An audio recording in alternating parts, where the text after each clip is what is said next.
Well. Good day, everybody. I'm back. Some people may have missed me.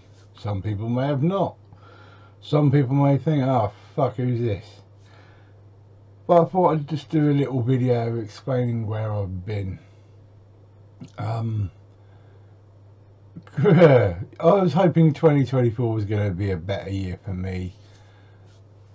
But basically right off the bat I get kicked in the balls yet again, but you got to keep going, and there's two reasons why I do. One, the community, you guys are amazing, and two, my family. That's what keeps me going. You may be thinking, what's he on about? Let's get into it. First to say, there will be a video tomorrow and I'm back on the horse. I've come back on probably the most boring release week ever. So, hold on to your horses with that, but there will be a room tour attached to it, just explaining what's changed and why things look different. Finally, I've been promising that for months, but hopefully you'll enjoy it, so make sure you tune in tomorrow for that. Now, to go back, my last day of what I would call normality is just before New Year, I met up with Jamie Powell. Yes, the ugly bold bastard. He came to Southampton, we had a bit of lunch. He'll be the first to tell you that he finished his lunch way before I did. Which, anyone who knows me, that ain't right.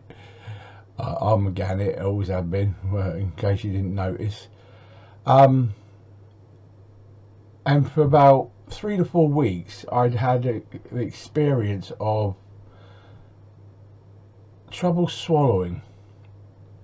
It was painful to drink. It was painful to eat. And I wasn't sure why. I was thinking maybe it's a bit of acid reflux, because, you know, as a big person, you get stuff like that anyway. And it was like, okay, got to change my diet a bit, sort that out. So right before New Year, I saw Jamie, and it was starting to get a bit painful. I did express that at the time, but we didn't really think much of it. And a couple of days later, just after New Year, I woke up in the middle of the night, and I had an extremely bad time trying to breathe. It literally felt like I'd swallowed a cricket ball. And I'm like, what the fuck, I couldn't breathe. I was literally trying to force air through my nostrils, and it was getting bad. And I'm like, oh fuck, what's going on?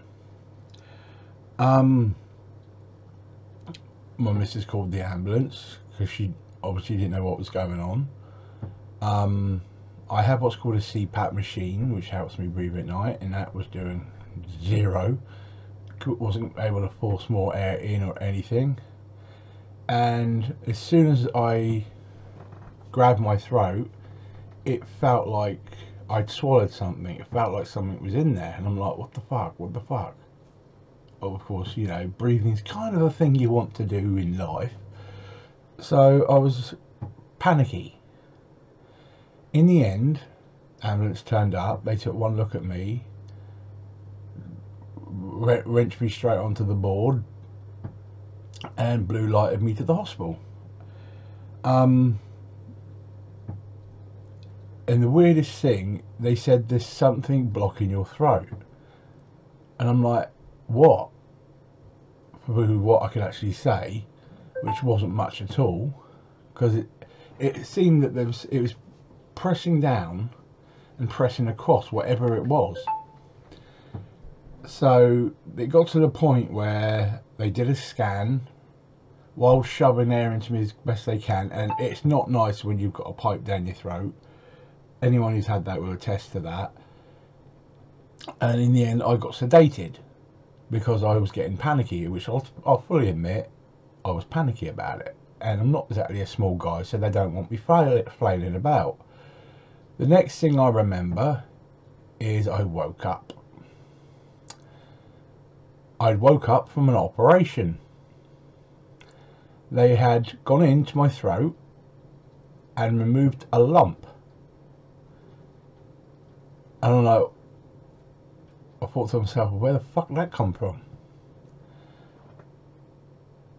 And your first thoughts are, what? Cancer? What?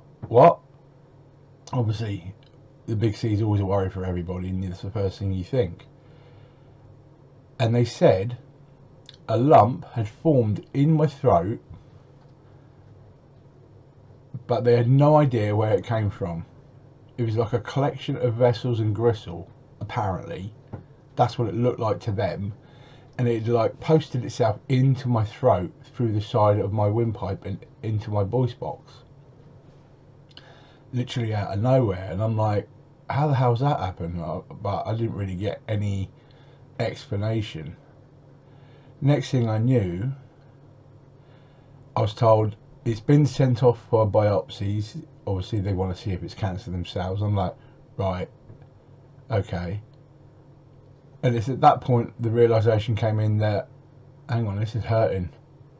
And it was hurting to breathe. I expressed that to them as best I could, because I couldn't talk. And from then, it turned out that I caught an infection in the lining of my lungs and my ribs.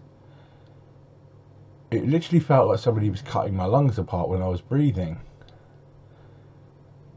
And in the space of 10 minutes, it got to the point where I thought I was going to pass out with pain. And yet again, they all rushed around my bed.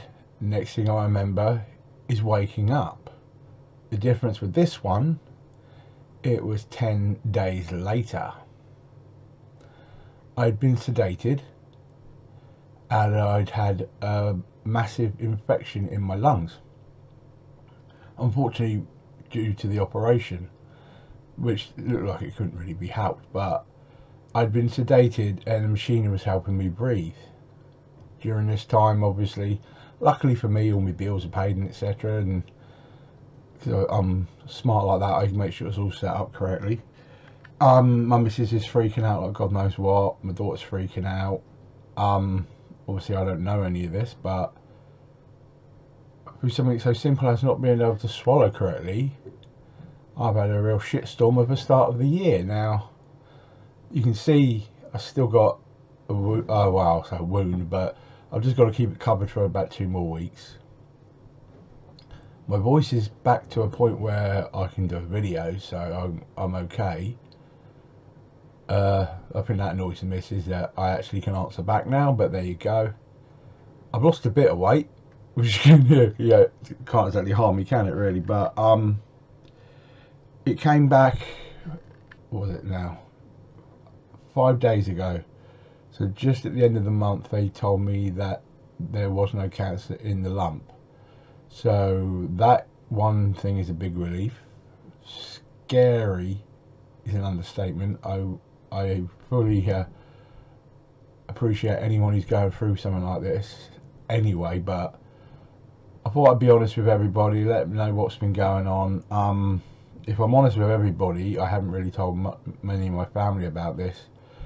They've got their own lives to lead anyway. I didn't really have time to explain things to people that weren't going to be there anyway, because nobody lives near me anyway, so why bother? Why stress them out when there's nothing they can do anyway? I'm sure I'm going to get shit from my sister, but there you go. But I thought I'd let everybody know what was going on. As for other things going on, I am waiting for my second jaw operation, so that will happen in the next 3 months apparently, which I've been told twice now. I was also told that 3 months prior. So I've got another jaw op to look forward to. My kidney op, apparently I'm 197 in the queue. Take that out wherever you want. I know they're busy, I know they're overworked. I'm dealing with the pain of that all the time, but again, you got to keep going, you can't bitch about it. I fully appreciate the NHS and how busy they are, especially with the strikes, and I support the strikes, absolutely, they are not paying enough. But there you go. This year, I'm probably looking at least more operations, and the only positive start to the year I've had is I ended last year with the very realization that I was going to lose my leg, but they tried a treatment that actually fixed it. It wasn't even part of the medical book thing, which they said it's not a procedure we do, but the exact worst thing were, fuck it, let's try it anyway. So when a doctor says that to you, you go with the flow. I even have to sign paperwork so they can talk about me in lectures because it's worked. If anyone wants to know more about that, just contact me and I'll take you through it. But it's a bit graphic, but at least I've got 2 legs is the way I'm looking at it. Now, enough of the whinging bit from me. Listening to the community for the past month or so, what everyone's been picking up is such a brightener for me. I'm watching people's videos. Maybe I'm not commenting that much, but it's something that's helped me through. My family's helped me through. My daughter, she's been kicking my ass, making sure I'm doing everything I'm told. My missus will bitch slap me if I go out of line, which is exactly what I need. But to tell everybody I'm back. My collection is extremely personal now. It's not buy everything. It's basically what I want. And you'll see it in the tour video tomorrow, and you'll understand why I've changed things. Plus, let's face it, we all need the money. But we'll go through that more tomorrow. Thanks for taking the time just to listen to what I was going to say today. I may have moaned on for 10 minutes, but I think it's important to let people know what's gone on. The last thing I want people to think is that I'm ignoring the community. There you go, there's the acid reflux happening again. But you get the idea. I miss all of you guys. I think you're brilliant. Jamie, I definitely miss you. I'll see you again as soon as possible. But I'm still here, guys. I'm that bad smell you're not going to get rid of. Thanks for taking the time to watch this. And I'll see you Monday and we'll see what's coming out. Because it ain't much. And by the way, I may go on about Cynthia Rothrock titles, but the fact that China O'Brien 1 and 2 is coming out, there's a reason to live right there. Oh yes. Oh yes. You know I want that for my birthday. I'm going to get that, mother, I'll tell you. Already put my order in. Take care, guys. I love you all. Unfortunately, I'm still as ugly as I was before, but I'm here. Take care, and I'll talk to you all real soon. Bye now.